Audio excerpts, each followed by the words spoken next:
Shivam. And I'm welcoming all of the viewers who are gathering with us right now on Nithyananda TV, Kailasa TV, from all of the thousands of satsang centers and Padaka mandirs and all of the Annalayas, the Devalayas, the Goshalas, the e-Gurukuls and Gurukuls across the world who are joining us for this live stream, this program today, as we are continuing to share the persecution of the Supreme Pontiff of Hinduism and the Adi Shaivite minority tradition. As many of you know, we across the world, in Kailasas across the world, we are celebrating. We are in deep and immense gratitude that finally the persecution of the Supreme Pontiff of Hinduism is recognized by the United Nations. For the past decade, we have been literally going door to door, begging for some form of justice, some form of reprieve for the absolute dehumanization, torture, assassination attempts, lawfare, physical, sexual assault, and rape of so many Hindus, and above all, the Supreme Pontiff of Hinduism himself. Today, if you search Nithyananda, the name of Supreme Pontiff of Hinduism, online, the first thing that comes up is perhaps some extremely derogatory hate speech, hate crimes against the Supreme Pontiff of Hinduism. Today, the way that he is even known on the media, he is spoken about or told how so much of hate speech is crawling the internet and infesting the minds of people who are not knowledgeable enough and are ignorant to the truth behind his contribution to the world, and how he is empowering each and every individual and here on planet Earth to awaken the whole of humanity and bring superconscious breakthrough. Why is the Supreme Pontiff not known for 1 billion people who are enriched and enriched across the world? How is he not known for 1 billion meals, 3 nutritious vegetarian meals served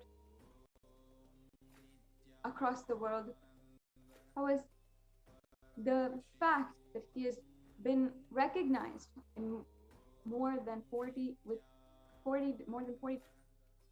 awards and recognitions by various different government leaders, by various different Senate and Congress members in the United States, across the United States, and in various cities of the United States, in Canada, and also Mexico, in Colombia, and so many different countries, how he has been awarded and recognized for the contribution and the revival work of Sanatana Hindu Dharma that he is doing. How is he not known for the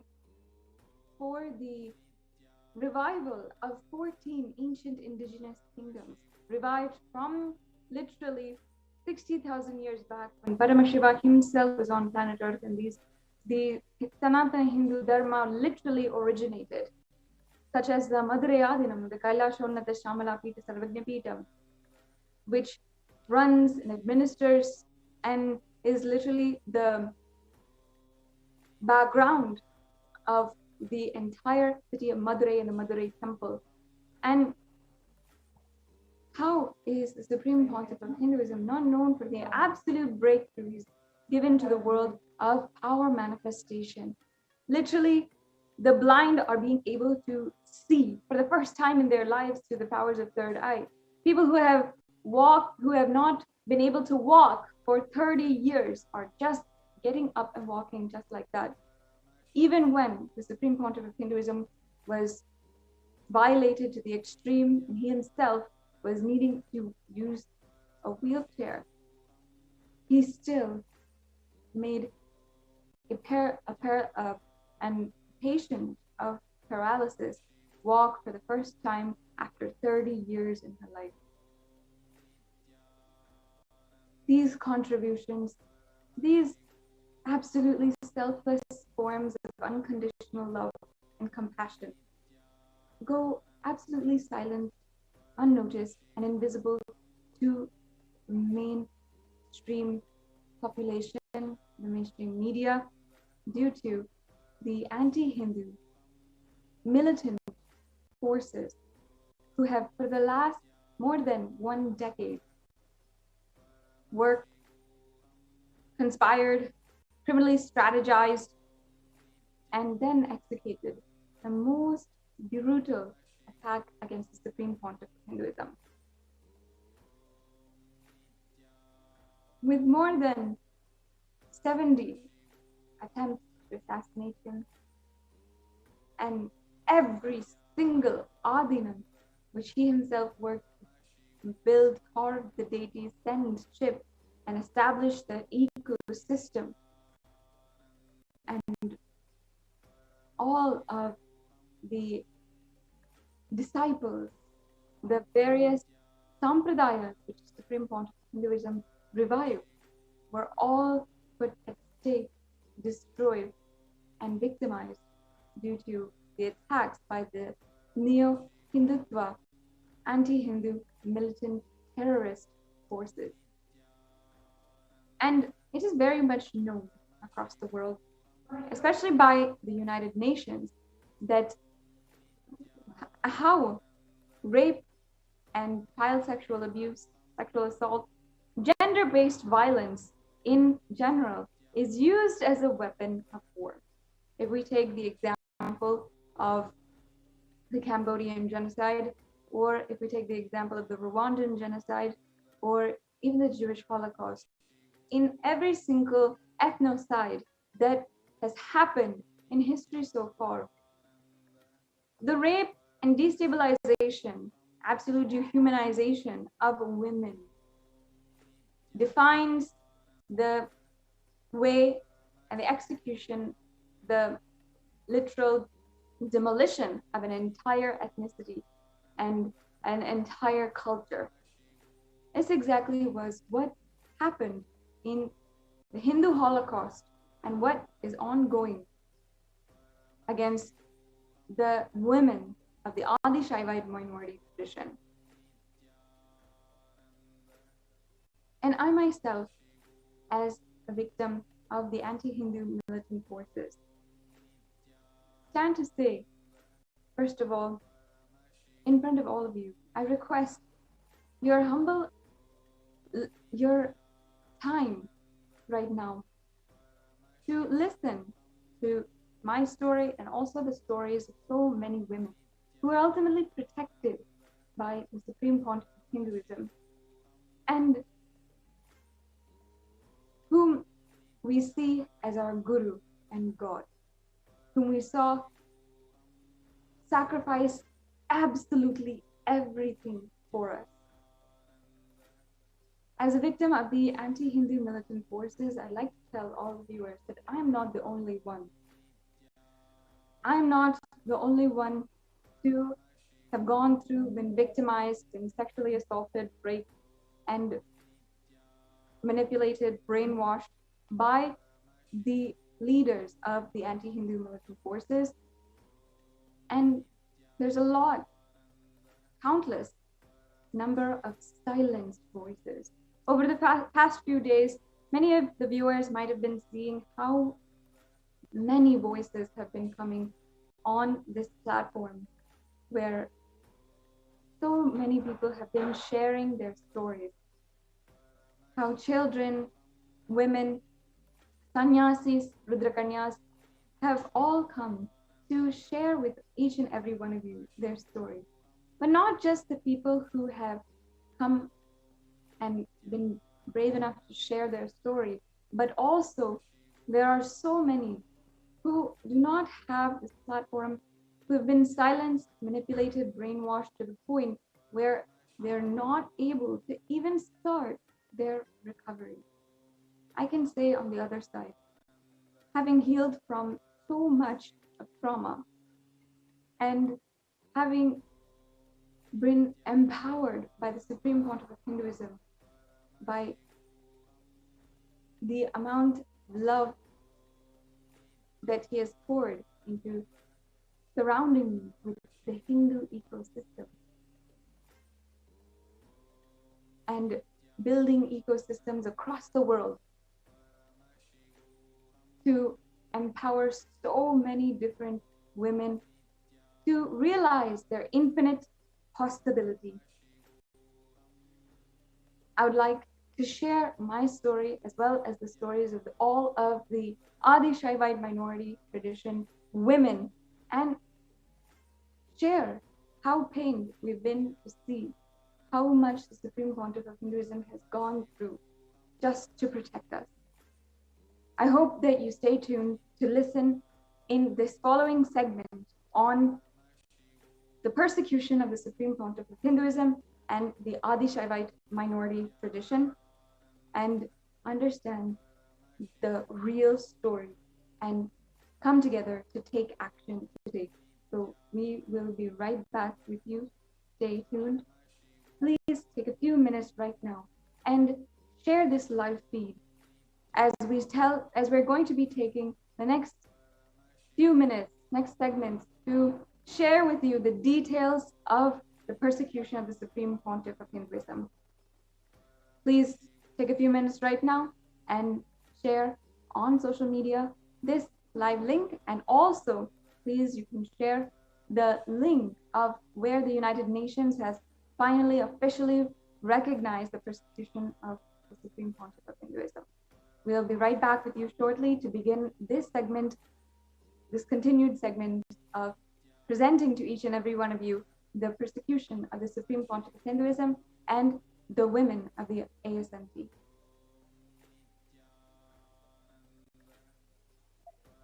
Shivoham Om Nithyananda Paramashivoham Om Nithyananda. Just be alive for next 3 years. Don't die within next 3 years.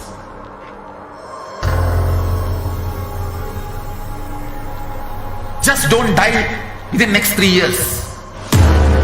Be alive, somehow be alive. I'm working sincerely. I will reach you somehow. Somehow I will reach you. It's my commitment to humanity.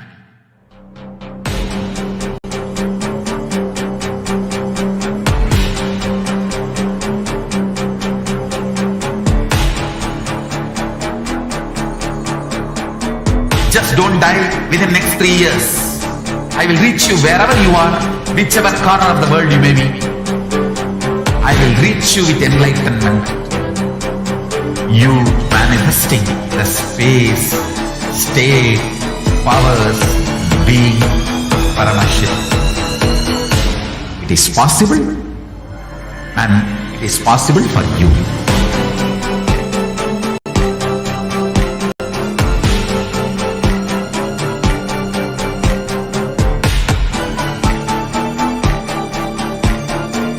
Paramashiva will reach you with enlightenment science. I know he is going to do the job. Just be alive for next 3 years. Nothing else. Nithyanandam.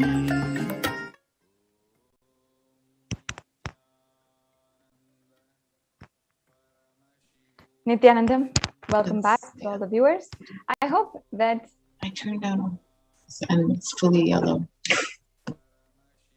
I welcome back to all the viewers, and I hope that you've taken a few minutes right now just to share the live program with all of your friends, your family, everyone who is interested in listening.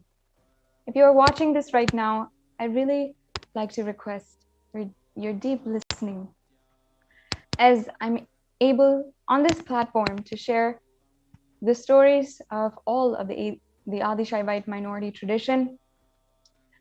And we are able to share the pain of being and seeing the Supreme Pontiff of Hinduism undergo so much of torture at the hands of the new Hindutva militant forces, and how much he has done to sacrifice everything, anything, to empower each and every one of us to our most ultimate possibilities.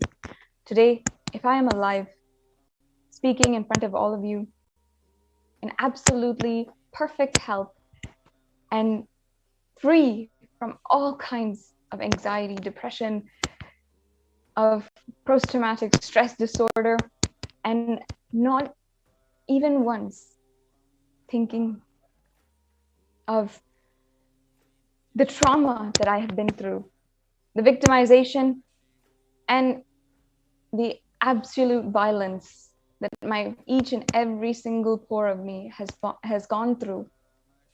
If I'm able to say happily, blissfully to all of you that right now I'm able to live my highest potential with so much of hope and determination for the future, it is because of how much the Supreme Pontiff of Hinduism has protected and, out of his most unconditional compassion, protected and surrounded me with the ecosystem of Kailasa from a very young age. And I like to tell all the viewers that it's not just my story. It's not just one person. Based on my witness, based on the conversations when I was a victim to the leaders of the anti-Hindu militant forces, based on all of this, I know I'm not the only one, and all of the victims that you have seen so far are not the only ones. Each and every one of us are not the only ones. We are the voices speaking on behalf of all of the ones, of everyone who is absolutely silenced by the anti-Hindu militant forces. Today, we like to present to each and every one of you a very important subject on the objectification in the media of the Supreme Pontiff of Hinduism and all of the Adi Shaivite minority tradition. And joining with me here today live is also Ma Nithyananda Kailasa. And we will present to each and every one of you, break it down on how the gender and complete acceptance of all genders in Sanatana Hindu Dharma was absolutely exploited and used as a tactic to spread hatred in the media and incite a mob lynching against the Supreme Pontiff of Hinduism, and also incite the violence against all of the Adi Shaivite minority tradition. So we will be continuing this segment today on this very topic. Stay tuned to listen to the heart-wrenching stories of so many victims of the neo-Hindutva militant forces, and make sure that you're listening deeply and share. This is the opportunity we have right now, the time we have right now to ensure that no more Hindu women undergo childhood trauma, undergo sexual assault by the anti-Hindu militant forces. Please take a few minutes right now and share once again. We'll be right back with you shortly.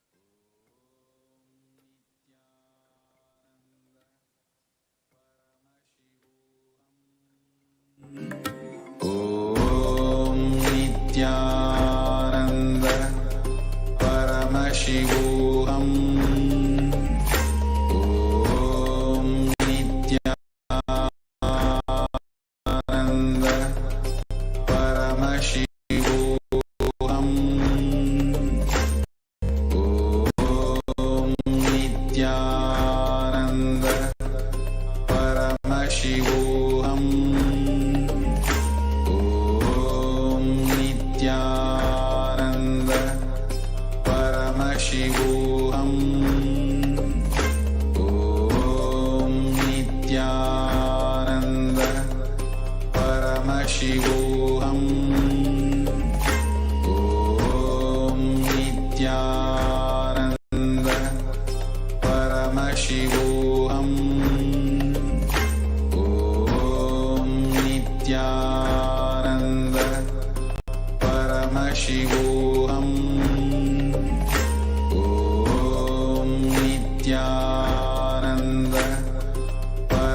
Alive for next 3 years. Don't die within next 3 years.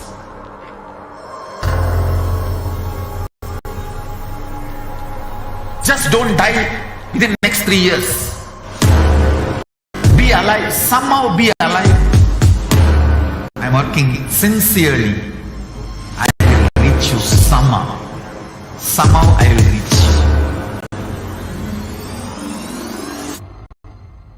It's my commitment to humanity.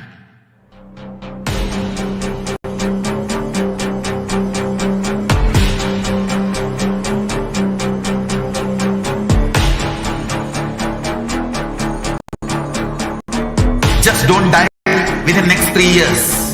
I will reach you wherever you are, whichever corner of the world you may be. I will reach you with enlightenment.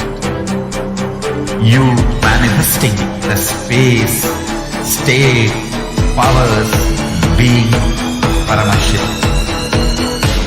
It is possible, and it is possible for you.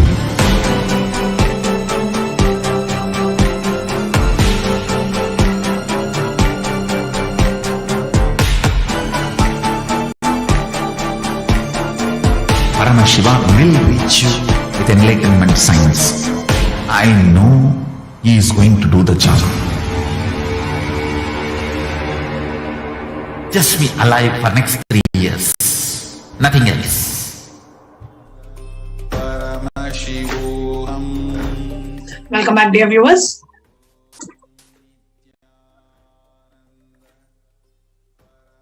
As Ma Sadashiva was sharing, today we wanted to share with you about the whole concept and idea of sexual objectification of women and the objectification of the Supreme Pontiff of Hinduism in the media. And we wanted to start off with giving an overview about the genders, the 11 genders in Hinduism, and about the LGBTQ. Very widely spoken about topic, and it's considered a very progressive stance, and there are countries which accept same-sex marriage and things like that, and there are countries where it is banned still, it's illegal. So what is Hinduism's take on LGBTQ? And first we wanted to share with you about the current status of the LGBTQ community in today's world, and then also share with you about what is Sanatana Hindu Dharma's take on LGBTQ and how the Supreme Pontiff of Hinduism, as the leader of the ASMT community, is reviving the ancient tradition of Hinduism, and yet a very ancient yet a very progressive stance taken by the Supreme Pontiff of Hinduism as Supreme Pontiff of Hinduism, our beloved Swamiji. Okay, so an LGBTQ in today's world. Now, people around the world face violence and inequality and sometimes torture, even execution, because of who they love, how they look, or who they are. Sexual orientation and gender identity are integral aspects of ourselves and should never lead to discrimination or abuse.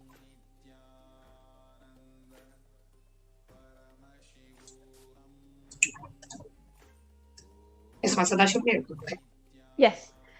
Expressions of gender identity and sexual orientation are still considered taboo, and many people refrain from talking about it because of social stigma.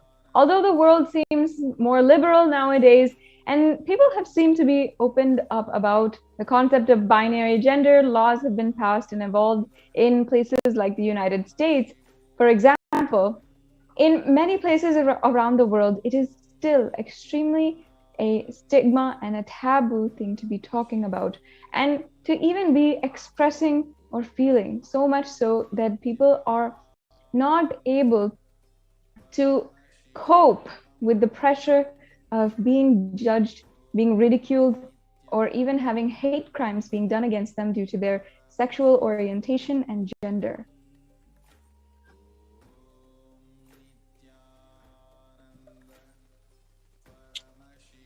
Now, the LGBTQ people of color face highest rates of discrimination and hate crimes, especially transgender women of color. We live in a gender binary system. Individuals of LGBTQ are marginalized. In some cultures, most families do not accept non-conforming behavior by their children.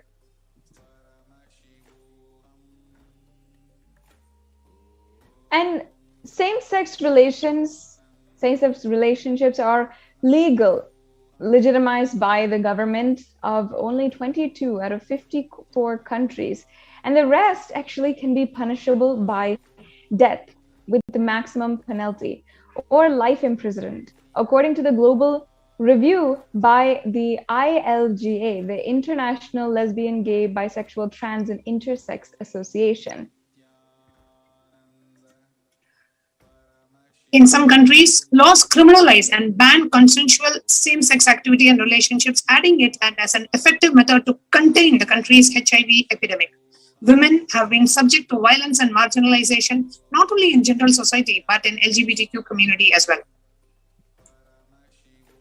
In Brazil, there's about 300 active LGBT organizations and marriage rights in place since 2013. In June 13, 2019, the Brazilian Supreme Court ruled that discrimination on the basis of sexual orientation and gender identity is a crime equal to racism.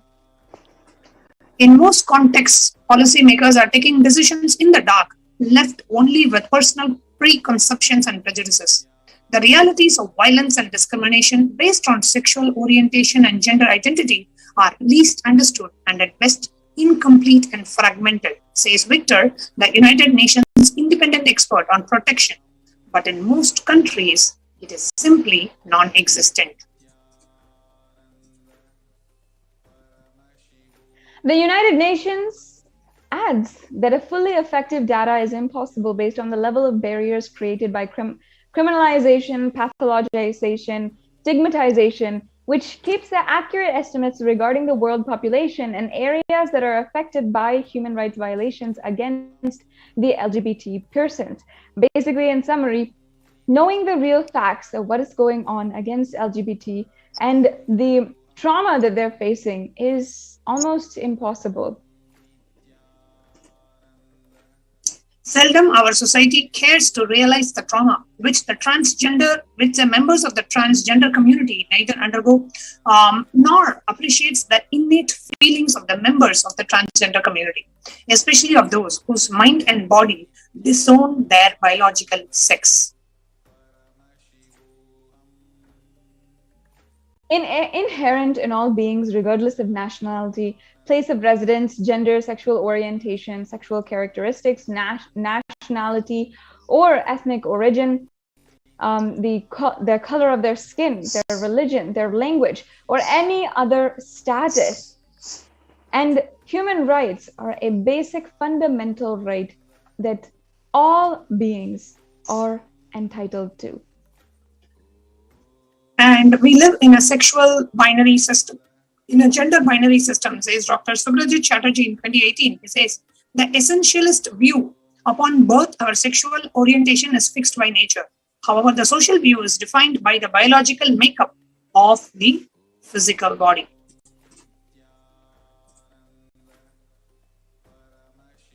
But here the assertion is that there are only two genders, male and female. That means that the sexual orientation categories are extremely limited and you're not able to express yourself if you feel you are not in these two categories. And based on the biological sex only, male and female gender, the entire gender binary system is placed, and our entire society works and runs on this very extremely limited cognition.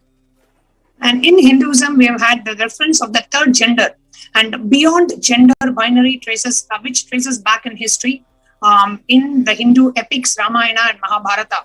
Shikandi, which is a very well-known character in Mahabharata, who was responsible for the killing of the great Pitamaha, Bhishma Pitamaha. She was the one who killed. She was a transgender.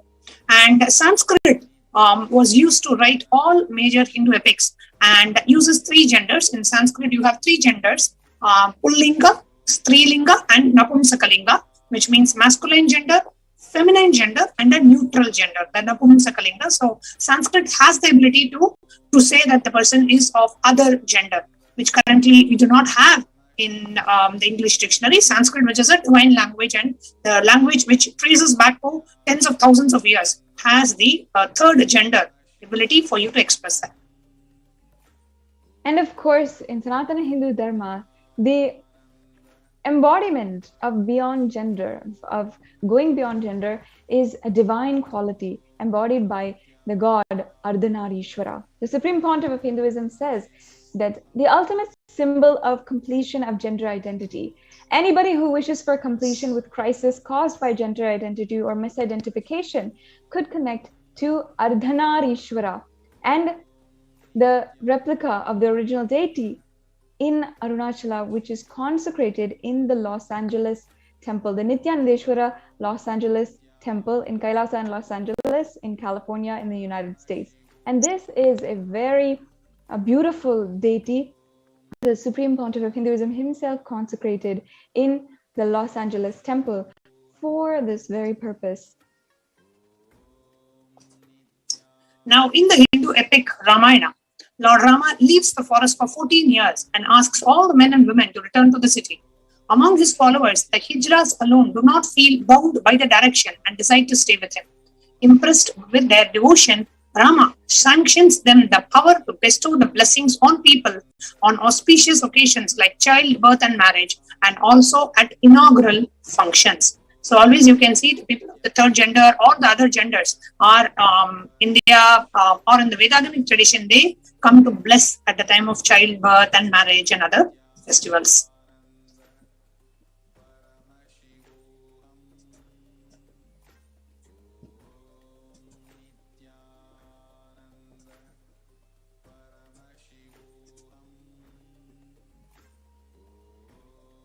Yes, and today studies find that the LGBT youth, adolescents report higher rates of abuse, victimization, and bullying more than their non-LGBT peers. Reports have higher rates of mental illness and suicidal ideation in the youth who are LGBT, who identify as LGBT. And Hinduism, in contrast, empowers humanity on one's own uniqueness, on self-discovery, individuality, and going beyond the gender binary. And of course, going beyond the dualities of the world, the dualities of your perceptions of reality itself. On the 3rd of November, the Supreme Pontiff of Hinduism said, the worst thing done to you by your society is trying to push you to 3 to 4 genders. They are recognizing as either male, female, or gay, and not letting you understand that they don't have the ultimate solution, but trying to push their half-unverified, non-time-tested, non-foolproof understanding, ideas, concepts, cognitions being pushed into you, forcing you to digest that. And that is why in Hinduism, the first 21 years of a child's life, of every child, is the conscious support of celibacy, and how that is extremely crucial. Finding your identification and the natural alignment of your gender in the first 21 years is an absolute requirement in being able to handle your life powerfully in the years to come. And in Hinduism, the science of 11 genders gives absolute, complete completion for one to experience.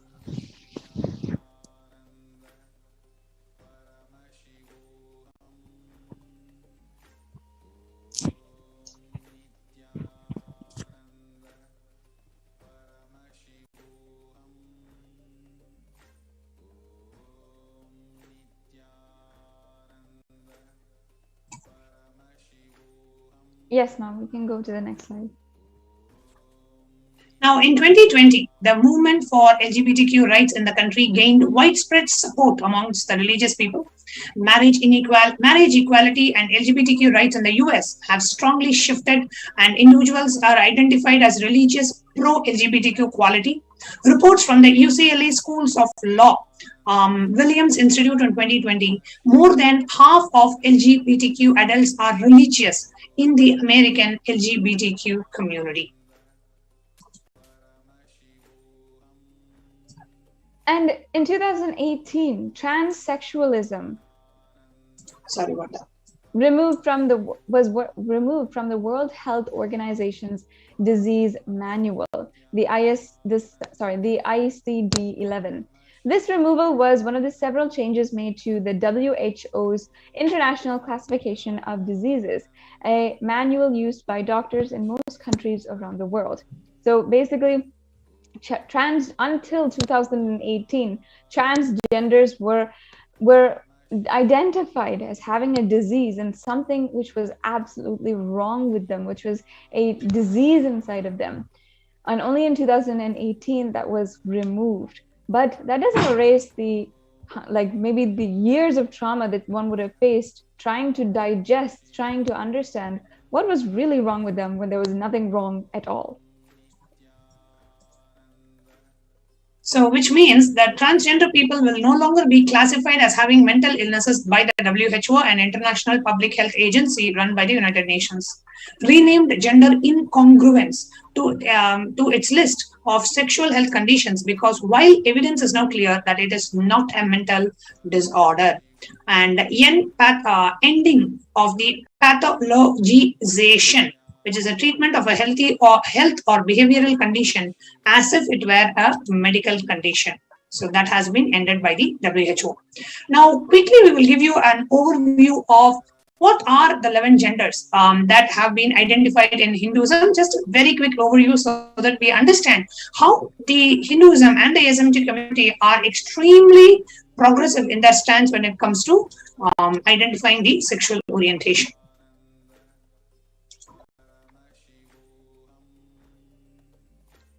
So the 2 genders versus the 11 genders.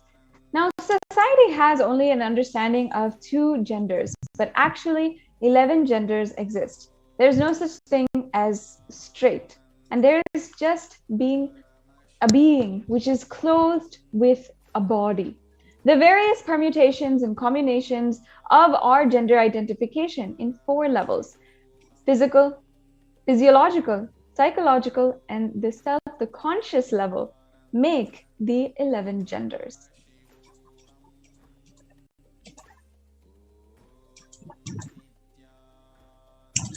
Now, the gender, what is a gender, right? Gender is not just what you have in the physical body.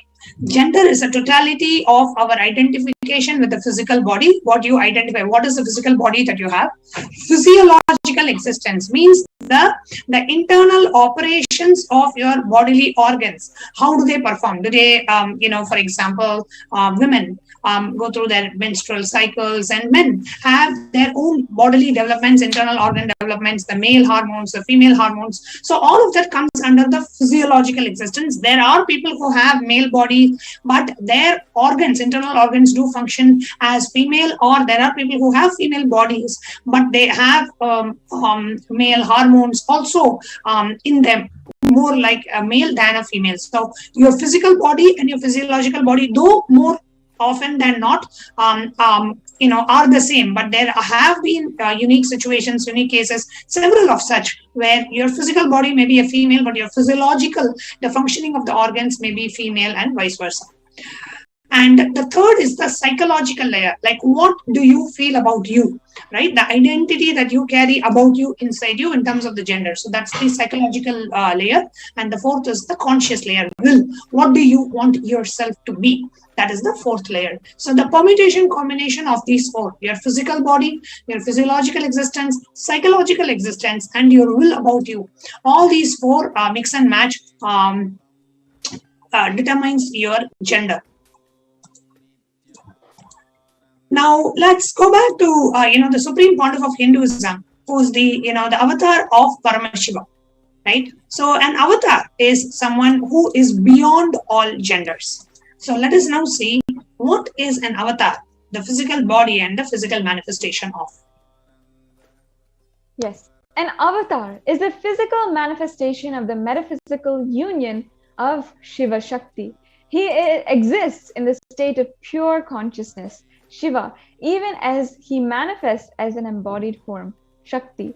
Physically, the grace exhibited and the other attributes ranging from hairline to form all point to the state of Ardhanarishwara, revealing the simultaneous expression and the perfect poise of masculine and feminine energies.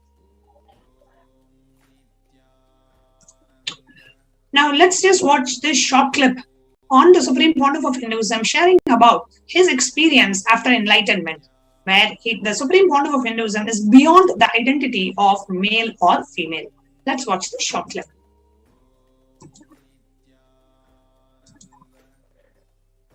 I can say 2-3 things happened permanently after enlightenment. First thing, the inner chattering is not there. The gap which I gave just now, even in that few seconds, there's no word.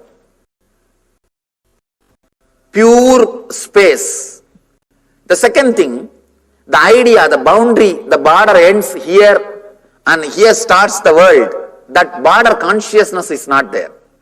Whenever I have to handle the body moves, the handling happens. But when I relax, again that idea is not there. That boundary feeling doesn't exist.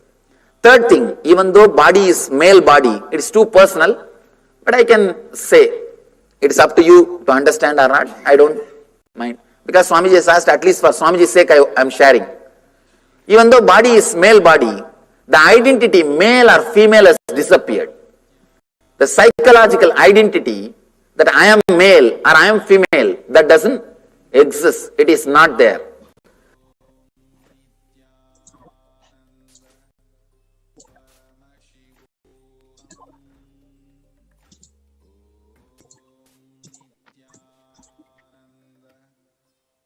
So far we shared with you about the very concept of gender and how the currently in the world the situation of LGBTQ community is, and how Hinduism and the Supreme Pontiff of Hinduism have an extremely progressive stance towards LGBTQ. And in the next segment of the program, we are going to share with you about the very physiology and the body of the Supreme Pontiff of Hinduism, and who has declared himself to be of transcendental gender, after a short break.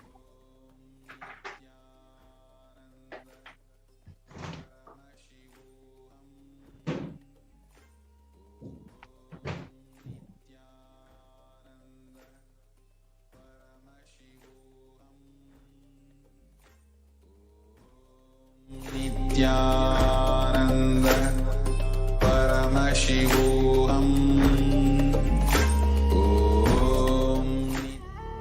What I mean by the word Kailasa, listen intensely. Enlightenment ecosystem, literally enlightenment itself, in your own home, wherever you are. If you cannot come to Kailasa, it's okay. Kailasa can come to you.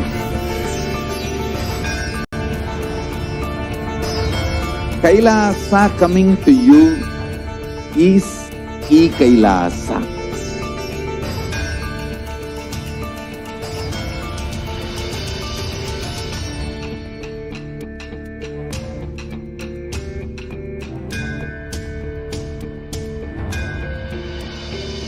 I will revive Hinduism. I am a Hindu revivalist, not by any revolution, but by evolution.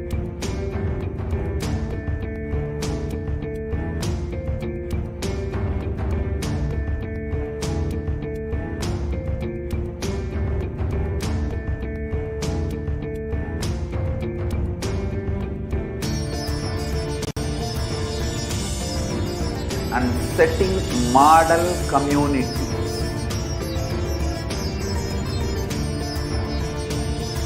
Kailasa, enlightenment ecosystems, Sarvanya Pitas all over the world.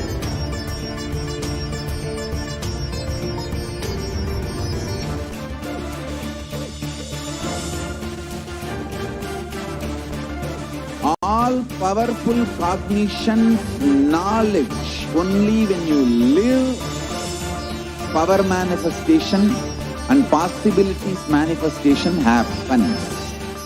It's a fundamental truth.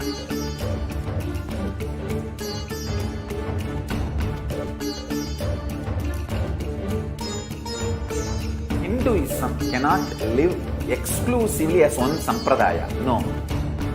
All sampradayas of Hinduism is an ecosystem.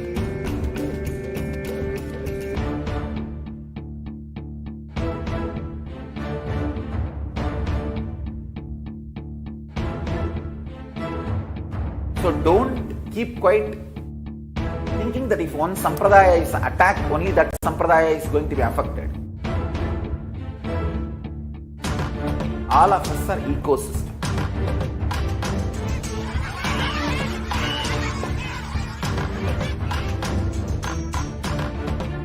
I invite all of you to get involved and enjoy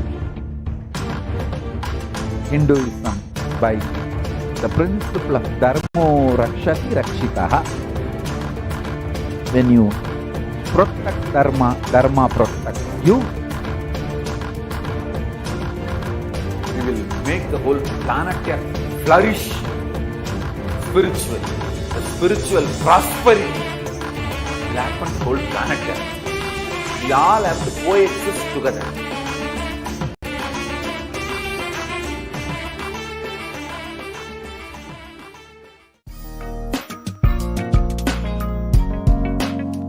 We get you health. We get you ability to build beautiful relationships in your life. We get you direct spiritual support, and we make sure you become wealthy.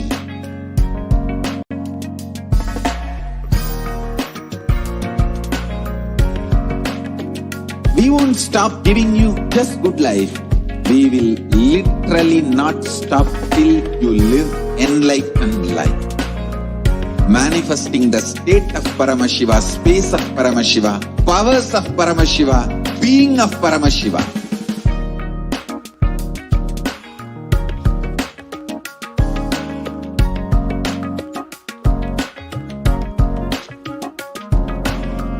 Whole world should become Kailasians.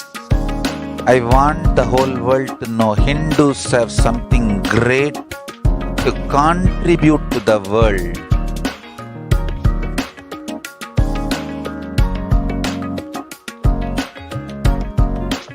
We have something great to contribute to the world.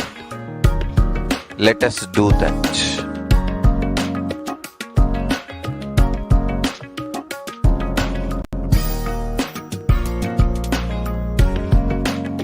Kailasa is proper customized spiritual service helping you to identify your root patterns of suffering.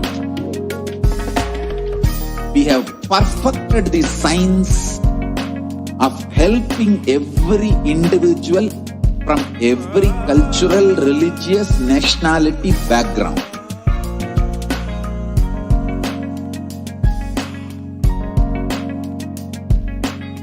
You will have lowest reactionary assumptions, highest awakened response, alive response for life continuously.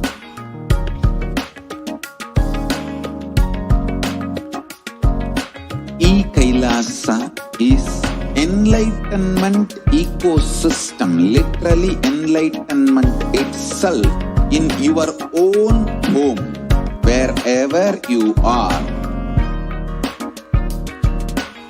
Proper customized spiritual service helping you to complete with your life negativity, withdrawal from life, self-hatred, self-denial, self-doubt, so much of tiredness, laziness.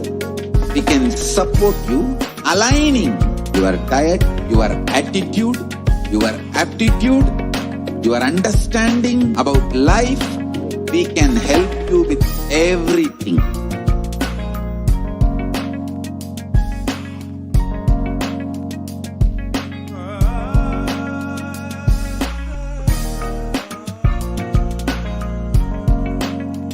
If you are interested in enlightenment, we will immediately bring this to you. If you are not interested, we will explain the whole science, inspire you and make you interested in enlightenment time. We need to cater this enlightenment science to the whole world wherever they are, because enlightenment is the birthright of all human beings. Kailasa is responsible to provide that to all human beings.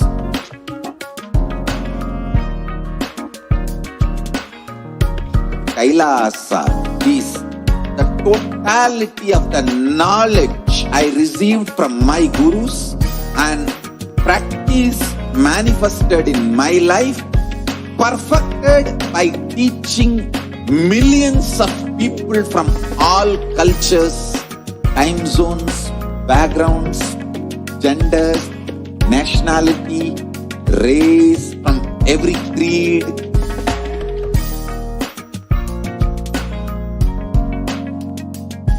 So this absolutely perfected knowledge available to you, served to you in your home without even you moving out of your couch, free of cost.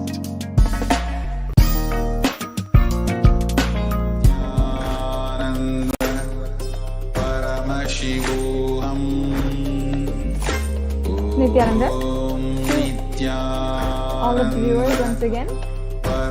As we are continuing on in this segment on the persecution against the Supreme Pontiff of Hinduism, I really request all the viewers who are joining with us, you can share this live program and also make sure that you share the link to where the UN, the OHCR, has recognized the persecution against the Supreme Pontiff of Hinduism.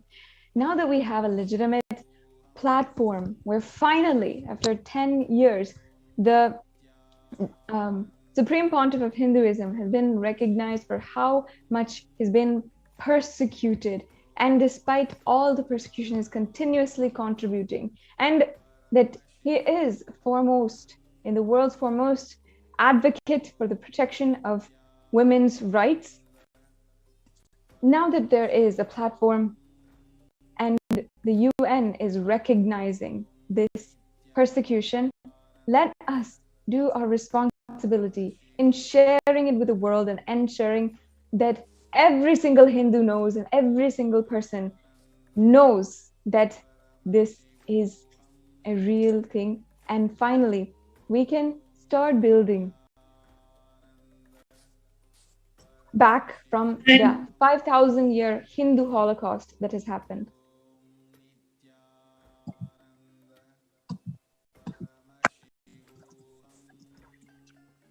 Make sure that you are sharing once again.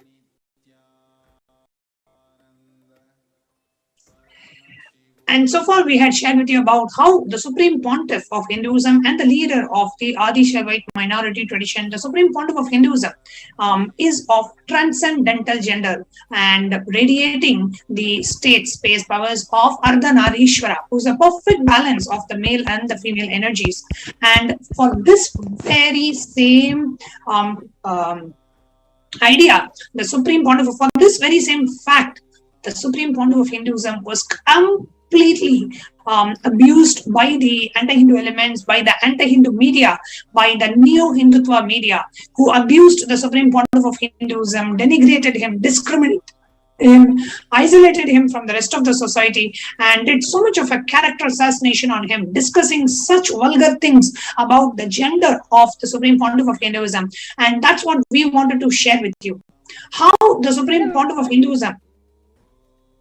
The main thing here that we'd like to emphasize to all the viewers is the fact that they're using, absolutely ridiculing, creating so much of hate speech against the Supreme Pontiff of Hinduism regarding his gender, and questioning the very essence of his gender, because, and in order to justify ultimately eliminating him from the revival of Kailasa, which he has been working towards and giving so much of work towards, and ultimately justifying the assassination attempts against the Supreme Pontiff of Hinduism. It's not a simple ridicule, hate speech, hate crime, or anything like that. It's not a one-time thing. This is a huge conspiracy, a planned attack where they're using very specific strategies to demobilize and ultimately eliminate the Supreme Pontiff of Hinduism and the revival of Kailasa, which he has worked so hard for the last 27 years. And we have a YouTube viewer whose name is Debanand Giri. Debanand Giri is asking, Namaste from Guyana, do you have devotees here? Does your organization teach advocate celibacy like the traditional Vedic culture? We have a large South Indian population here. So Devanand Girji, absolutely. So we do have a large devotee base in Guyana, and I request you to kindly email your contact details to contact@kailasa.org, which is contact@kailasa.org. You can go ahead and email, and we will reach out to you. Our Sangha locally in Guyana will reach out to you. So please do send your WhatsApp number and your contact information, your email ID, what do you do in Guyana. Please do email us at contact@kailasa, kailasa.org, and we will definitely reach out to you and connect you with the Kailasa in Guyana. And you're also asking, does your organization advocate celibacy? So we do have all the genders, all the varnashramas. So we have the brahmacharya, the vanaprastha, the grihastha, and the sannyas orders. So depending on which order that you are in, if you are a krama brahmachari, means studying the Gurukul during the time of your education, yes, you will have to live the vow of celibacy, which really prepares you for the life after. If you are in the grihastha order, then you live a regular householder's life, and if you are in the vanaprastha or the sannyas order, again you live the vow of celibacy that you are currently living in. It depends on that. Devanand Giriji is saying, my father's family is from South India. Very, very, very happy to know that. Thank you so much for joining us live and commenting and actively participating in the session. We welcome you to the program, Devanand Giriji. Yes. So what we were sharing is how the Supreme Pontiff of Hinduism had been ridiculed in the media just because the Supreme Pontiff of Hinduism declared himself to be of transcendental gender, and he was totally ridiculed. The media wrote so much of hate speech saying that the Supreme Pontiff declaring himself to be a transcendental gender, and when the rape accused, when the anti-Hindu elements filed a false rape case on the Supreme Pontiff of Hinduism, Supreme Pontiff declared that I have a yogic physiology and my body is beyond gender. Do the medical test on me and you will know that I am beyond gender and I am not even capable of performing whatever Swamiji is being accused of. Is impossible for Swamiji's body to even perform those of whatever that stupid, baseless rape accusations that have been slapped on the Supreme Pontiff of Hinduism. And very clearly, the medical records of the Supreme Pontiff of Hinduism show that the male hormone level in Supreme Pontiff's body is less than that of a 6-year-old child. Less than that of a 6-year-old child. So the body is totally different, even though it's a male body, but the operations and the functions of the body are very different. He has a yogic ridiculed in the media. There are so many media articles that we want to show you where he has been, cartoons have been made on Supreme Pontiff and he has been discriminated and he's been presented in such a bad limelight. Yes, Sadashiv. And not only that, as these media articles were being spread across the media, in newspapers, in social and online media, and all of the different channels across India, so much of hatred among the public and among the general audience, just to show as if the Supreme Pontiff of Hinduism was actually some kind of low person that they were trying to make him as, and make him as a public enemy, trying to character assassinate him to that point, which literally distracted the entire general public, millions of people whose only knowledge about the Supreme Pontiff of Hinduism might just be from the media and a crazy frenzy of media attacks. While on one side they were distracting and creating a frenzy of absolutely vile allegations and extremely vulgar articles about the Supreme Pontiff of Hinduism, meanwhile they could execute their plans to incite hatred and in mobs and try to mob lynch the Supreme Pontiff of Hinduism in several different occasions. In so many different times when the Supreme Pontiff of Hinduism was just after the attack started on March 2nd, 2010, the Supreme Pontiff of Hinduism was literally chased all over India by the anti-Hindu militant forces. While these articles were running in the media, were inciting so much of hatred, forming and making the Supreme Pontiff of Hinduism as if he was Here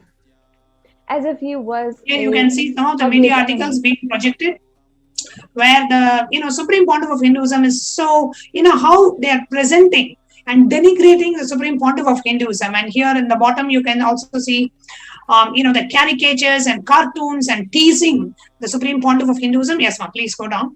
And here in the bottom, they are using the word Nithyananda instead of putting the Supreme Pontiff's name as in Paramahamsa Nithyananda. They are ridiculing by saying Nithyananda. Nanga means it's a very abusive way of addressing the third gender, saying he's not even a man. It's like that. Not in a respectful way, saying, the Supreme Pontiff is of transcendental gender, just in a very abusive way, in a very, showing and denigrating Supreme Pontiff of Hinduism. And that's what the media articles are doing, some of the media articles that we are showing here. And not only that, as we're seeing, some of these articles were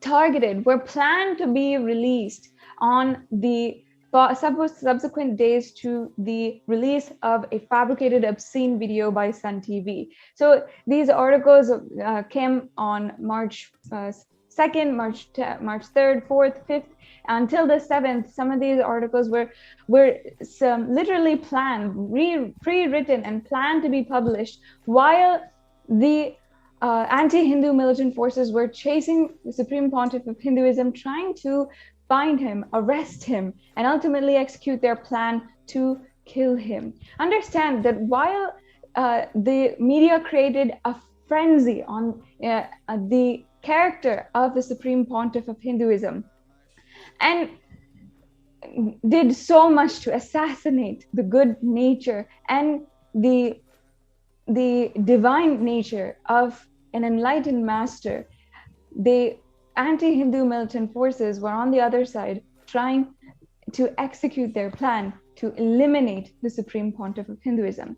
Now, why this is important ultimately is going back to the point where the very gender, the idea of the Hindu gender, the revival that the Supreme Pontiff of Hinduism is doing, and ultimately how he is representing a possibility for humankind to go beyond gender, to accept all genders, is being attacked and used in order to eliminate the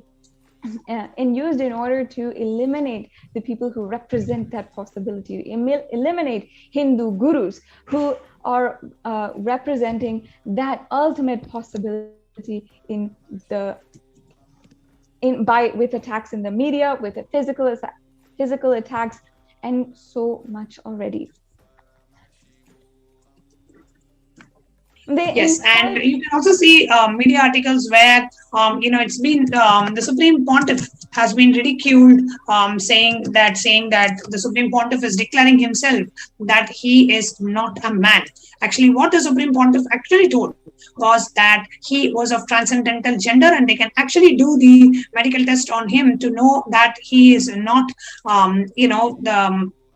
a person. His very physiology is a yogic physiology, and they can tell of saying God-man.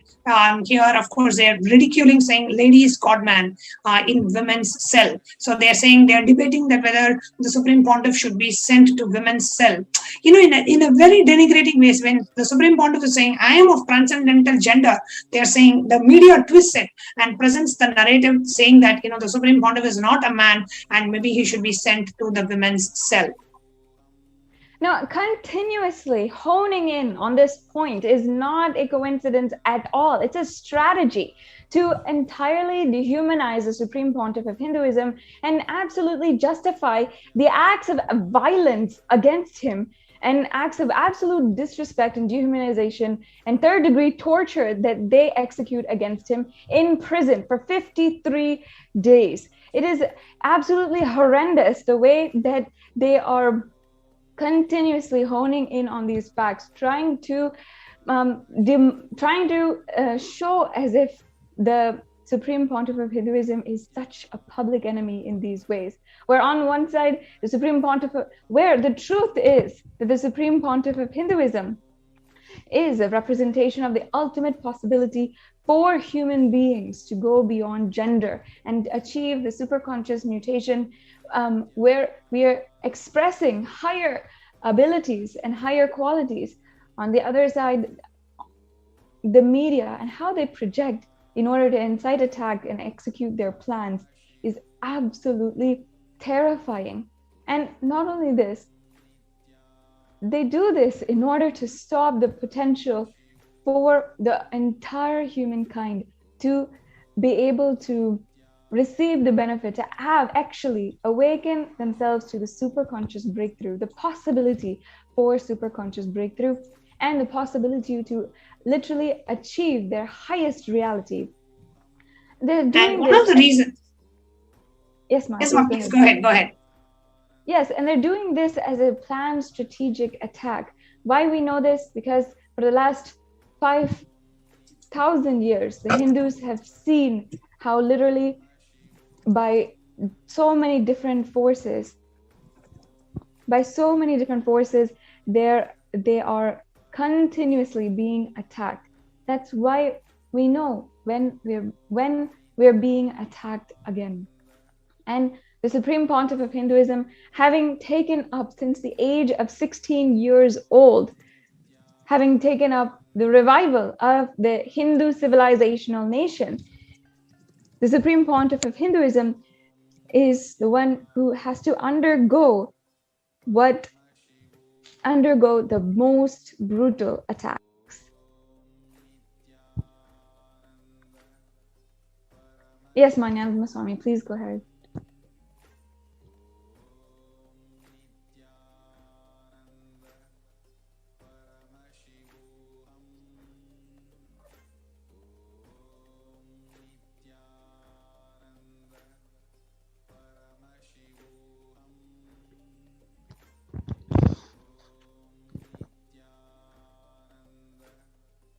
Minority tradition.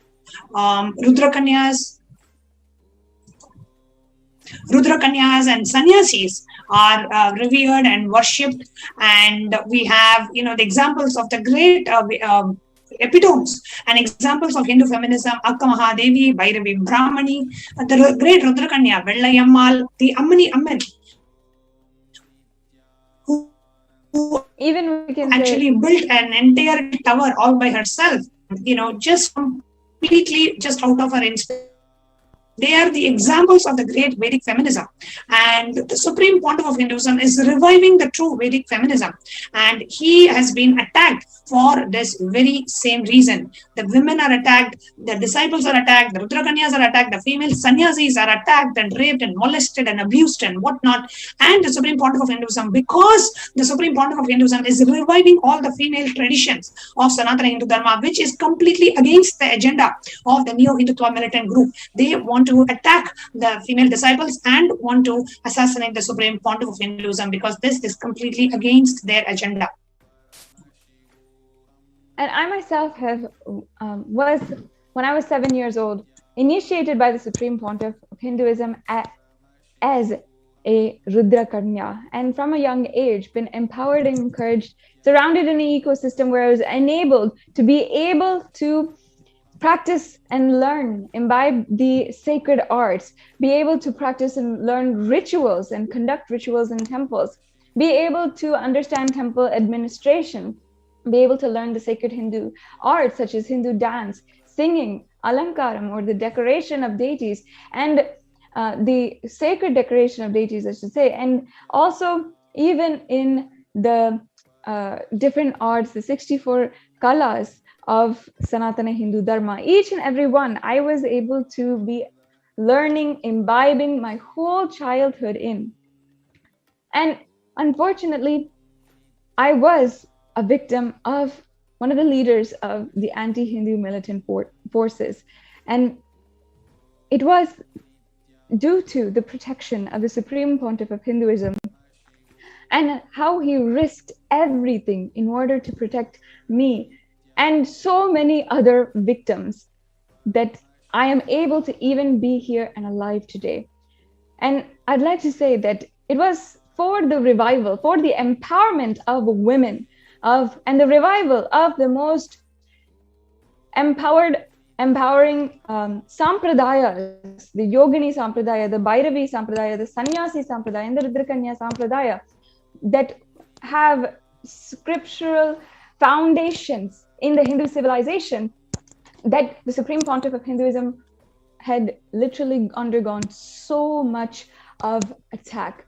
And not only that, he was successfully reviving these traditions to empower women, to build a civilization on planet Earth where all genders were accepted and empowered for their infinite possibility, and ultimately to enable and empower each individual to the powers and space of their consciousness itself. And because of this pure good mission that he had, that he was successfully doing, the Supreme Pontiff of Hinduism underwent so much of attack. The greatness of the Rudrakanya Sampradaya, actually in the Kamikagama, the Rudrakanyas are referenced and described by Paramashiva himself. Kamikagama is one of the foremost agamas and the oldest scriptures known to humanity itself, in the oldest scriptures in Sanatana Hindu Dharma. Rudrakanyas are described by Paramashiva himself as his dearest devotees who are chaste and disciples of him, who are actually having the status which is among the Shivacharyas, the Shivacharyas being the Pujacharyas or priests, main priests of all of the Shiva temples. And also he describes their role in the temples and the Hindu civilization. This was what the Supreme Pontiff of Hinduism was reviving. If you see now how the Supreme Pontiff of Hinduism has undergone attacks, it is just because he was reviving some of the most important, most crucial and vital sampradayas, lineages to the Hindu civilization. And we know this because 5,000 years, the Rudrakanya Sampradaya was massacred until absolute elimination, was literally driven to extinction and driven out of the temples, made to be prostitutes and enslaved by the Mughal invaders, and even during the British occupation of India. And they're literally driven to, this entire lineage was absolutely stamped out. And because of that, the Rudrakanyas were such a vital role in the temple lifestyle in the Hindu civilization, that because when they were destroyed, the entire civilization was destabilized and became absolutely unstable, and further attacks were unable to happen. In the same way, today, as the Supreme Pontiff of Hinduism is reviving the Adi Shaivite minority tradition, and Hindu women across the world are recognizing how this beautiful tradition he is reviving and participating and starting to live these lifestyles, the anti-Hindus, the neo-Hindutva militant forces are doing the same attacks. Brutal murder or child rape, child sexual assault, gang rape, all of these are the ways that the women, indigenous women of the Adi Shaivite minority tradition, the disciples of the Supreme Pontiff of Hinduism, were targeted to entirely destroy the revival of Kailasa that the Supreme Pontiff of Hinduism is doing. And not only that, the objectification of the Adi Shaivite minority tradition, indigenous women in the media, how they were shown continuously, and their characters questioned, literally made as prostitutes in the media and social media, trolled and hated online, cyberbullied. while on one side they were attacked, brutally raped, gang raped even. Children were molested and sexually assaulted. On the other side, in the media, they were showing all of the women who were disciples of the Supreme Pontiff of Hinduism, who wanted to live the spiritual lifestyle, who took up this lifestyle out of deep trust and determination to be able to live their highest potential. They were shown as prostitutes in the media. Yes. And as you can, yes, Ma, go ahead. This is just one example of an attack in one of the Enlightenment ecosystems established by the Supreme Pontiff of Hinduism in Tiruvannamalai, and we had attacks that happened in Tiruvannamalai on the ASMT women in Trishulam, and also on the attacks on the senior sannyasi of the Nithyananda order, Nithyananda Swami, and so much of attack and abusals and character assassinations happened on her. The anti-Hindu elements, they tried their level best to coerce her into blackmailing and threatening and through fear and greed, and did all sorts of things. And did all sorts of things to coerce the ASMT women and the sannyasis to file a false rape case against the Supreme Pontiff. And if you do not agree to that, to their vested interest and their agenda, then they start abusing you left, right, and center in the mainstream media, and they write such vulgar articles about the ASMT women, and you can't even read them. It's so bad, and they ill-treat you, they mistreat you, and they literally treat you as if they are, you are their paid prostitutes. To that extent, they ill-treat you, and they write about you in all the the main media articles. You can see so many media articles have come out. That's one such example. The other example is targeting the ASMT women from marginalized communities. For example, we have a sannyasi who's Nithyananda, who is from the Dalit community, and specifically the ASMT anti-Hindu element targeted her and sexually abused her, raped her, and did all sorts of things, and wanting to such people never to take up this monastic lifestyle, or never to take up and be a part of this ASMT community. They did all sorts of abuses against the women and wanted to somehow destroy the revival of the true Vedic feminism by the Supreme Pontiff of Hinduism. And all of these has been recognized today by the United Nations in the violations, the human rights violations against indigenous women of ASMT. And one other example that we have is that of the Gurukul Balas, Nithyanandita, who was just a 16-year-old minor girl, when she was also a victim of the brutal persecution that happened, when she stood strong, she stood strong as a warrior princess to protect and stand for and fight for the Sanatana Hindu Dharma, when the great enlightened being Andar was ridiculed as a prostitute and was badly portrayed as a prostitute. This small Gurukul Balasan, who was 16 years of age at the time, stood up and made YouTube videos to share our pain in how Hinduism is being misrepresented to the public.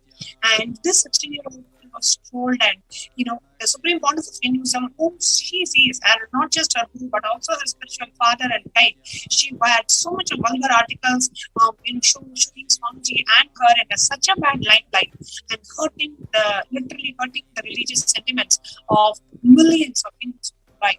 And this is because we do not have the Hindu Holocaust, and what is happening to Hindus today is not known to the international community. So it was extremely important that all these were well documented and presented to the United Nations, which was done by the Supreme Pontiff of Hinduism. And today we have the United Nations recognize the Supreme Pontiff of Hinduism, the persecution undergone by the ASMT leader, the Supreme Pontiff of Hinduism, and the Adi Shaivite minority tradition and Kailasa itself. I just like to ask the viewers, imagine being a woman from a traditional background, from an Orthodox family, and you wanted, understood, and inspired by a Hindu lifestyle, inspired by the beauty of the sacred arts or the temple rituals or the sacred scriptures of Sanatana Hindu Dharma. And in being so inspired, you decide to take up a beautiful life as a sannyasi or a Rudrakanya or a yogini. And out of,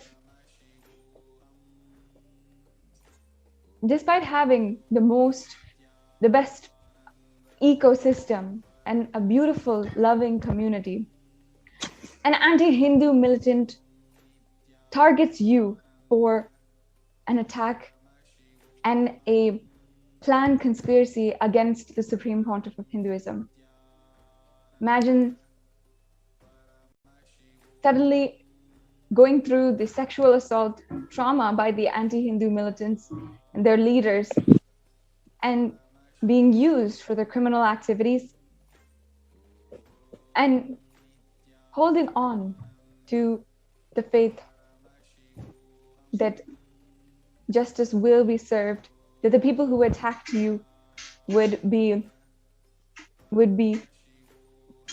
served what they deserved. But then in just a few months, you see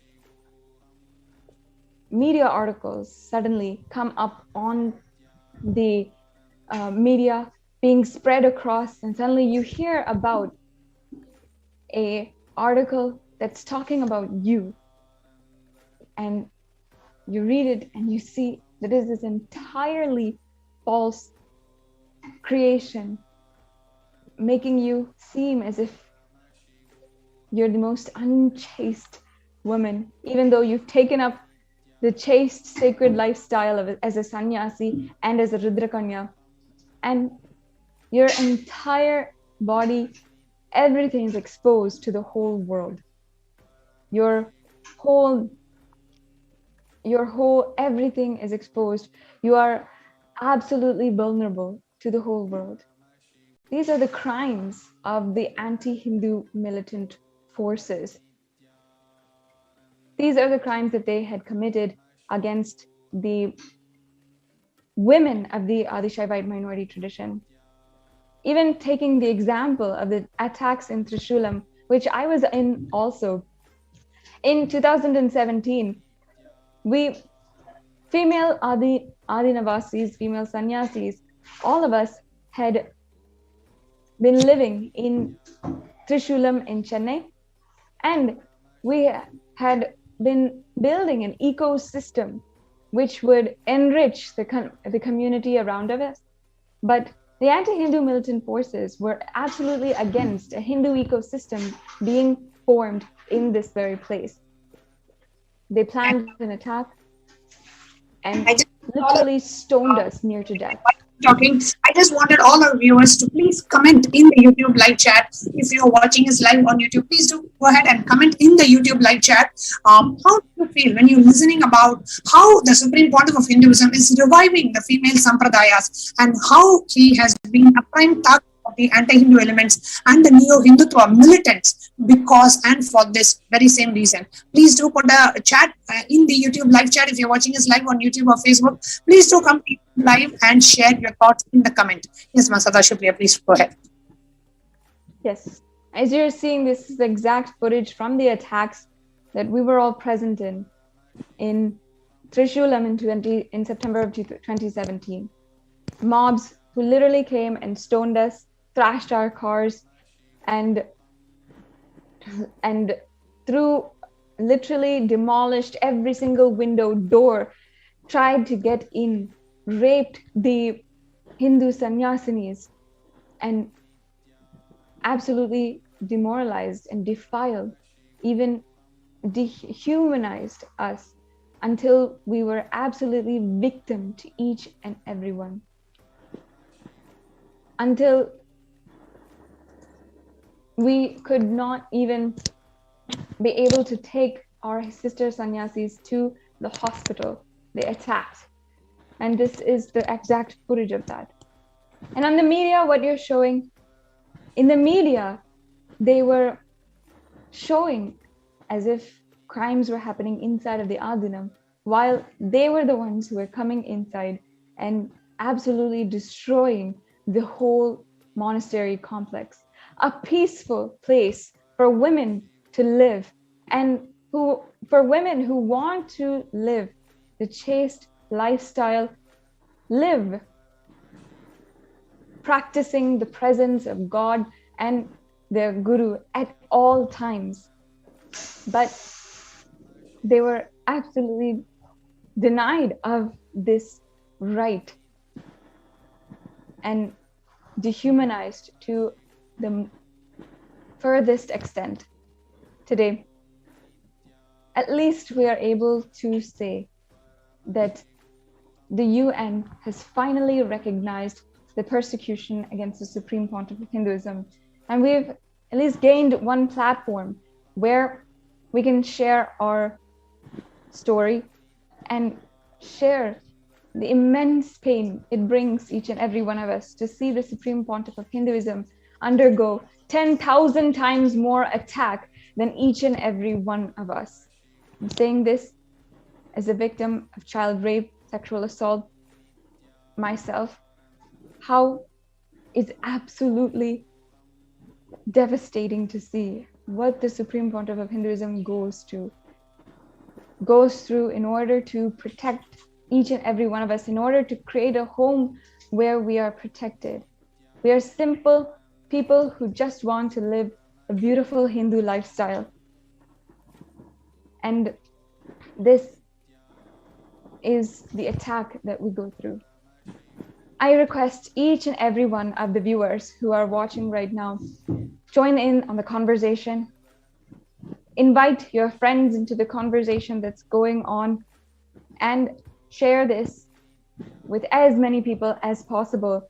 Share the fact that finally we have gotten our voice heard, and make sure right now that as many people know that the persecution of the Supreme Pontiff of Hinduism is recognized by the UN. Every media channel that has made articles against the ASMT women, who has defiled and decharacterized the women of the ASMT, and who has defiled and decharacterized the Supreme Pontiff of Hinduism himself, and who dared to make him any less than the incarnation of Paramashiva himself and show him to the world. And invite each and every one of you who are watching us to please share this news. Finally, we have a platform today through the United Nations. We are able to share the persecution of Supreme Pontiff of Hinduism and the Kailasa with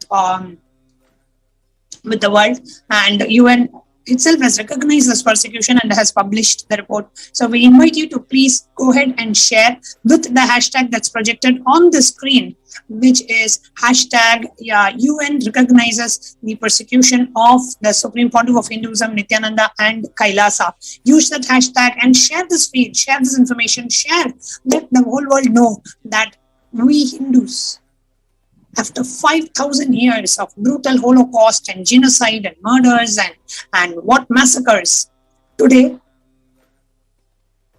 thanks to the effort of the Supreme Pontiff of Hinduism, the Hindu Holocaust has finally been recognized by the international bodies and the international communities. It is time for us to just share this information virally.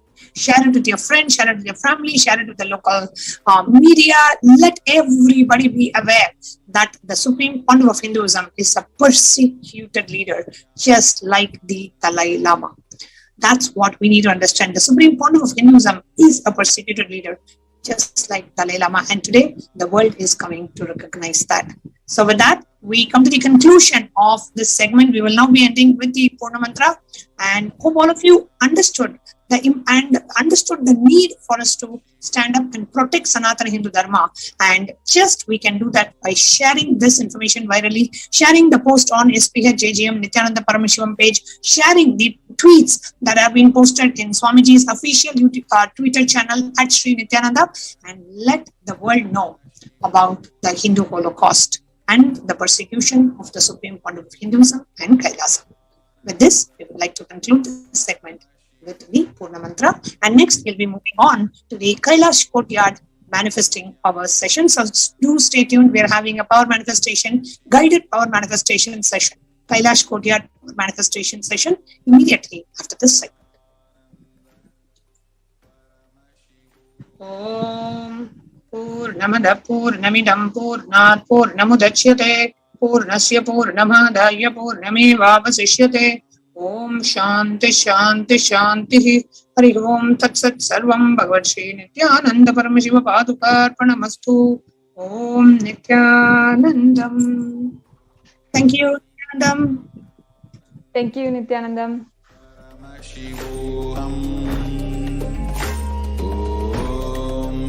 Nithyananda Paramashivoham.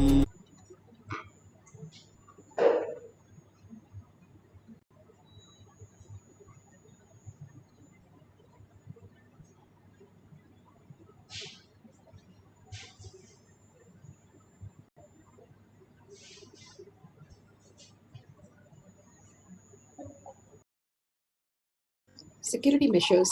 No photography, video, audio recording. Important cautions.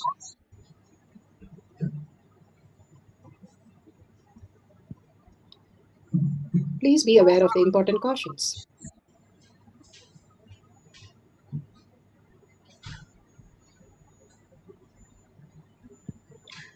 What is Sph manifestation? Let's hear from Bhagwan himself explaining what is Sph manifestation.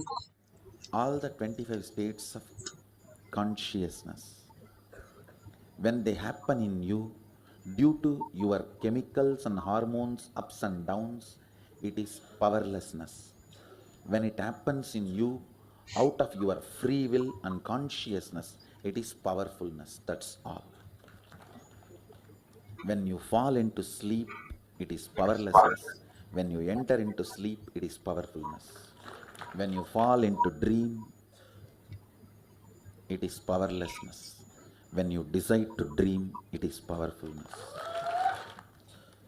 So I've added the ultimate powerfulness, Turyatita, in your whole being and doing. Manifest all the powers. Understand, power manifestation is nothing but cognitive shift. It is not work. It is cognitive shift. Understand? It is just cognitive shift. It's not work. Work is a 4-letter word. Power manifestation is cognitive shift. Playing with. Pramana. Beautifully, Bhagwan explained what is power manifestation. It is cognitive shift and the manifestation of the reality. You are alive in everything. Command over all the reality. The science of power manifestation. It's a science because all of us can manifest it and it is repeatable. And the pramanas, the evidences that each one of us can experience the superconscious breakthrough. The science of power manifestation is given with all the pramanas, all the evidences. The science of power manifestation is authentic, time-tested, scientific and foolproof. The Shastra Pramanas, the scriptural references, the eternal, unchangeable truth revealed in the source scriptures, the Vedas and the Agamas. Apta Pramanas are the experience and the results of the Aptas, the Rishis, Munis, Ganas, Nayanamas, Alvars, Siddhas, all of them manifesting all the powers of Paramashiva.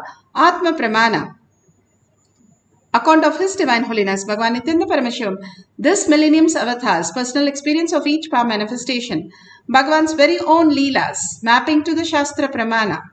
Shakshi Pramana, the experience of the millions of disciple, devotees, followers, all around the world initiated by Bhagavan into the science of power manifestation. Bhagavan has beautifully said, all of us can manifest all the powers of Paramashiva when we come to the Kailash courtyard, and simply he blesses each one of us to have a superconscious breakthrough. Pratyaksha Pramana, the scientific study measuring the effect of being in the enlightened state. Again and again, Bhagavan reminds us to be in the space of oneness with Paramashiva, and the thoughtless space, thinking is not required for our life. All we need to do is bring the space of oneness with Paramashiva, and simply the abundance and auspiciousness starts flowing in our life. Let's go to the Shastra Pramana. The Shastra Pramana are the eternal, unchangeable truth revealed in the source scriptures, the Vedas and Agamas. This is from the Shiva Samhita. For the power of Ashtamahashakti, 5.7678. सकेनापि न घाध्यते तस्य स्यात् परमा सिद्धिर् अणिमादिगुणप्रदा वायुस्तन्न चदते देहे रसवृद्धिर्भवेद् ध्रुवम् आकाशपनकजगल्पीयूषमपि बध्यते मरणं घाद्यते तेन सकेनापि न घाद्यते तस्य स्यात् परमा सिद्धिर् अणिमादिगुणप्रदा वायुः स न चरते देहे रसवृद्धिर्भवेद् ध्रुवम् आकाशपनकजगलपीयूषमपि बध्यते. Bhagavan Parameshwar says, death is eaten by him. He is eaten by none. He manifests the highest powers such as the Ashtama Siddhi, Ahima, Mahima, Garima. All these Ashtama Siddhis, the Vayu, wind energy, moves equally throughout his body. The juice of his body also increases Rasavriddhi. The nectar exuding from the eternal lotus, Akasha Panakacham, also increases in him. All these great things, how we can experience the oneness with Paramashiva. Bhagavan beautifully says how we can exist as reality and how the higher dimension starts unfolding in each one of us as reality. When an ant looks at a sheet of paper, it can only see a length and a breadth, and it can see objects as to what it understands. When you stack and pile it one top of another, the ant might not be able to understand the depth dimension. So it says it has disappeared from its vision. But you understand the depth dimension, so you say, okay, it is on a pile. That is how we understand the dimensions when we do not understand how the higher science is happening. How Manikavachika Trilanga Swami or Andal just disappeared into Venkateshwara and just merged in physical body, disappearing into the deity. How is that possible? For us, it is disappearing. It exists in a different form. That is what Bhagavan says so beautifully. The way we exist is only the dream.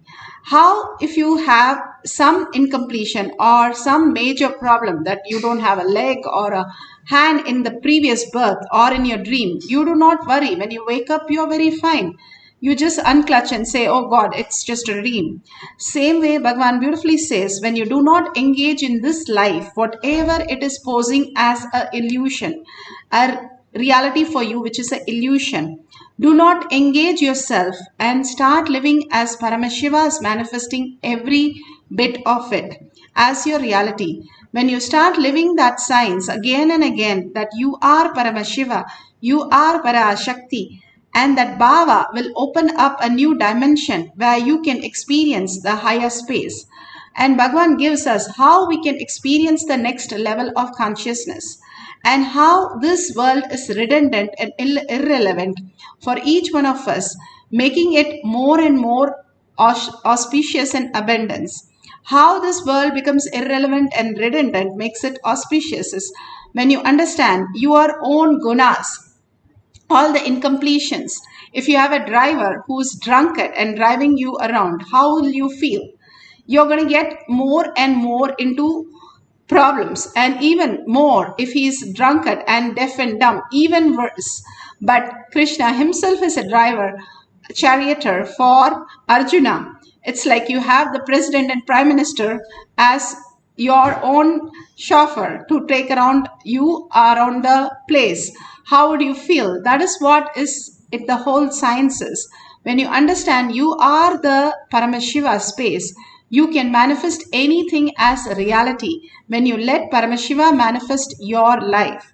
And whatever you want becomes to the fullness and manifesting as all the reality. But when we are engaged into all the incompletion, that we are not able to handle this, or the money is not come, or any of the incompletion with the relation or the wealth, health issue, anything, is only an engagement of you into that as a reality. So you're so busy with that, you do not realize the higher signs. Bhagavan beautifully says how we can experience the oneness with Paramashiva.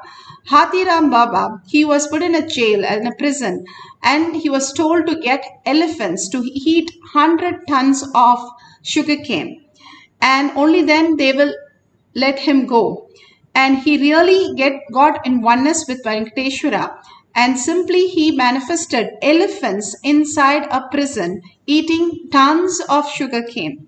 Simply it manifested as reality, and simply Hathiram Baba, they understood the science behind how a superconscious being exists. All these great science, and again they have demonstrated all these powers, is only from the simple space of understanding the higher reality, how a human can live as a superconscious being. Now let's go to the Apta Pramana. Apta Pramana for the power of Ashtama Shakti. Here the Vindhya mountains started growing so high, and the sun was having a problem going around it. So sun god asked Agastya, and the Siddha came, and he told the mountain, till he commands, he should not grow. And the mountain, Vindhya mountain, simply listened to Agastya and stopped growing. And all these sciences, how it exists, how Agastya was able to manifest any of the power, whether he digested the Vatapi in his stomach, the whole human itself, or he drank the whole ocean, or got the whole river in a Kamandalu. All these great science was known to them because they were a command, authority of Hinduism. They are just in the oneness with Paramashiva, manifesting Paramashiva as their reality. They know all these great science because they were only believing in the space they are. Bhagavan says, if you know who you are, you can also manifest the reality. The who you are is even now functioning as Paramashiva. When you get hurt, you don't say my body got hurt. You say my hand got hurt. You are very clear that it is you who is experienced as your delusion is got hurt. When you drop that, your hurt is also dropped. And higher science, how we exist as a quantum, as Paramashiva, as the subtlest thing, that we are in oneness with Paramashiva. When we merge into that oneness, simply whatever we want to project it gets projected for us in the highest and beautifulest form. And most auspiciousness and abundance starts flowing through us. Bhagavan beautifully explains that in the powerful cognition, how whether we are a sick old lady or a small young man, or in the remote village or in a city, we are Kalpatrus, consciousness. We can manifest our reality so beautifully. Bhagavan beautifully explains.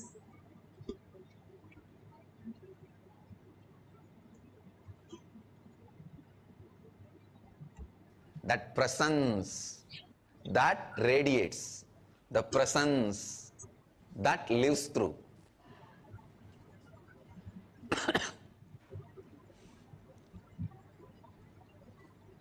Understand? The presence you carry is Kalpataru. The presence you create in you, the space you create in you is Kalpataru. Sometimes I wonder, when I just look around,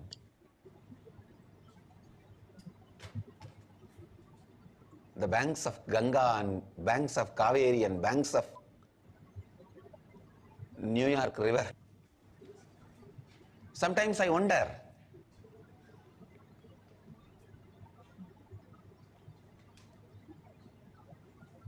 in the banks of Ganga, banks of Yamuna,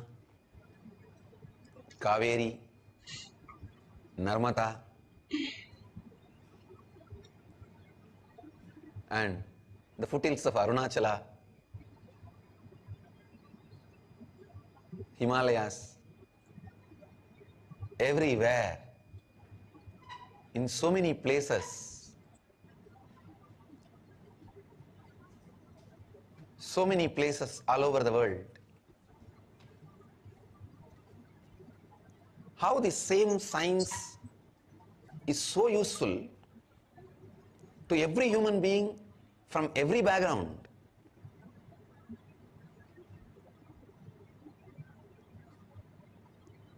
Whether it's a Western teenage boy having a problem with his girlfriend in New Zealand, or an American teenage girl having problem with a smoking pot addiction in California, or village youth addicted to country arak in Aminjikarai, or middle-aged man addicted to violence and aggression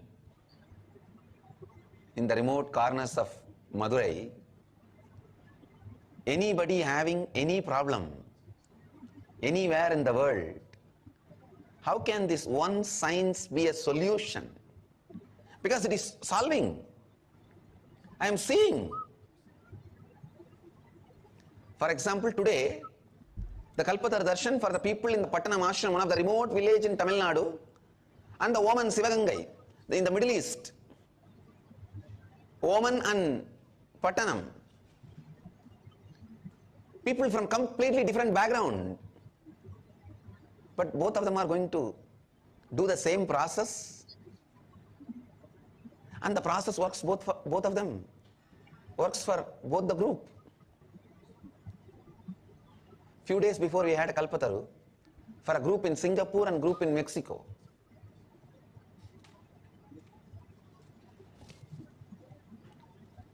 And for both the team,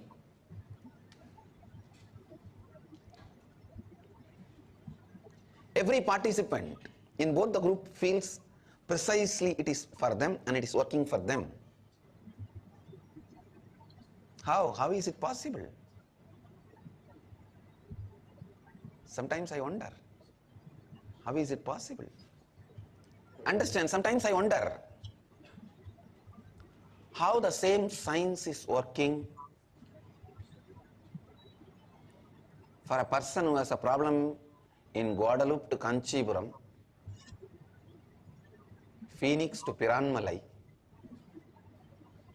Whether you are a tired, retired, old lady almost waiting to die or about to die, or a young, energetic, excited man who is waiting to enter into life, you carry that consciousness. You are embodiment of that consciousness. So beautifully, Bhagavan explains how we are consciousness and how we can manifest that as our reality. Now you can see how they have increased the size of the object. When you entangle with Bhagavan into the oneness space, simply the manifestation happens. How does it happen? The whole science of how we experience the oneness. When we go and sit in a swimming pool, we see somebody swimming. Our mirror neurons entangle with them, and that's how we learn swimming. And when I see that, the mirror neurons in my brain starts understanding, and the electrical signals clearly show that how it manifests as my reality. That is called quantum entanglement. Here we are going to entangle with Bhagavan when he is in the deep samadhi space. And by doing that and chanting the Mahavakya, it can be Om, it can be Namah Shivaya, in any of the forms that you are connected to, that you can start chanting the Mahavakya, which puts you into the complete oneness space where you forget yourself, the thought simply settles down, and you are only with the Mahavakya, the mantra. When it becomes Mahavakya, you merge into that. And having the bhava, how Ravana said, when he was in the bhava of Rama, he can't even go near Sita. The bhava really manifests as your reality. And you holding Paramashiva, Parashakti, sitting with 25 heads and 75 eyes and 50 hands, you experiencing that oneness with Paramashiva, you start getting into the oneness space where you forget the identity that you carry, all the I that you carry, and drop that, and for few minutes you can experience, few seconds, even if you experience the oneness space with consciousness, the Paramashiva space, you will manifest the powers, auspiciousness and abundance. This is a science, and it is measured in the science also to understand how the thoughtless space manifests as powers. Now let's go to the chanting of Mahavakya intensely to experience the oneness with Paramashiva. Let's go to the guidelines first. Let's take any object. First, if you have a video camera, you can record it. If you have the Jnananjan in your Kantamala, you can apply in your third eye and your temples, or you can put the Aushadas, Vibhuti Kumkum on your third eye. Bring the awareness to your third eye. Now, through your third eye, you're going to change the height. You're going to increase the height of the object. And you're going to measure it 2 times before and after, so that there is no way that it is happening out of your logic. There is consciousness which is manifesting as reality. And that is what we are continuously breathing and experiencing all that which is happening in our microcosm, in our body, which is going to be now reflecting into the macrocosm, our reality, and making it understand how we exist as consciousness is the very nature we exist. All other delusion that we are going through, whether it is a relationship, whether it is a money, it's a person, all is a projection of that consciousness into reality. When we understand this higher science and complete with that, all the incompletion that we have with others or whatever is happening, we'll be in such a oneness space with Paramashiva. Now let's get into the deep meditation. Let's sit straight with the head, neck and spine in a straight line. Bring Paramashiva, Parashakti to your third eye. All her gesture, her laugh, her seriousness, her blessing of the boons, her initiations, all that she's wearing, everything that comes into your consciousness, into your mind, bring only that verbalization and visualization. Unclutch from everything that you know as your pain, as your suffering, as your impossibility, anything that you know as your identity. Drop everything to Bhagavan's lotus feet and start chanting the Mahavakya intensely, holding that bhava. When you entangle with Bhagavan, when he is in the superconscious space, you also start experiencing that space and manifest what all he can manifest. With your intention to increase the height of the object, simply it becomes the reality. How? You learn swimming or cycling, same way you start understanding the higher reality. That manifestation is a very nature of you happening in your life. So start chanting the Mahavakya intensely, continuously, and start experiencing the oneness with Paramashiva, manifesting the power of Ashtamaha-siddhi.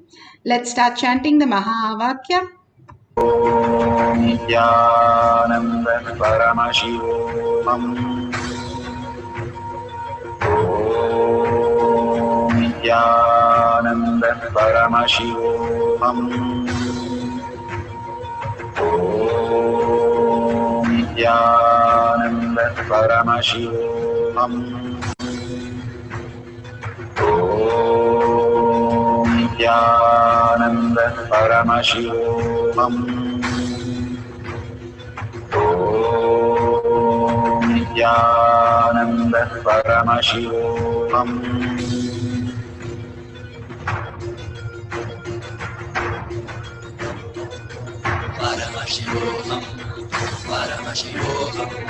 Let Paramashiva's third eye manifest in all our third eyes.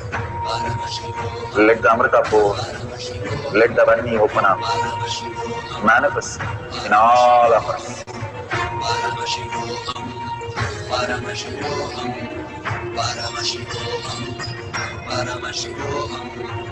Let Paramashiva overflow, manifest the powers in all our third eyes. Om Nithyananda Paramashivam. Om Paramashivoham. Om Nithyananda Paramashivoham. Om Nithyananda Paramashivoham. Om Nithyananda Paramashivoham. Om Nithyananda Paramashivoham. Om Nithyananda Paramashivoham.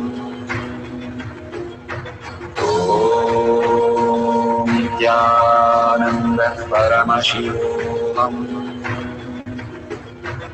Om Nithyananda Paramashivoham. Om Nithyananda Paramashivoham. Om Nithyananda Paramashivoham.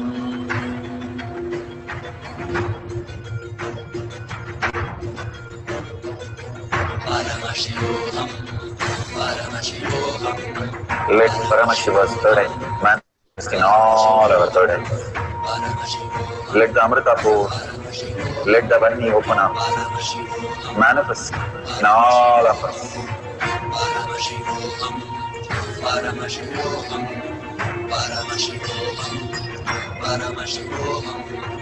Let Paramashiva overflow, manifest the powers in all our third eyes.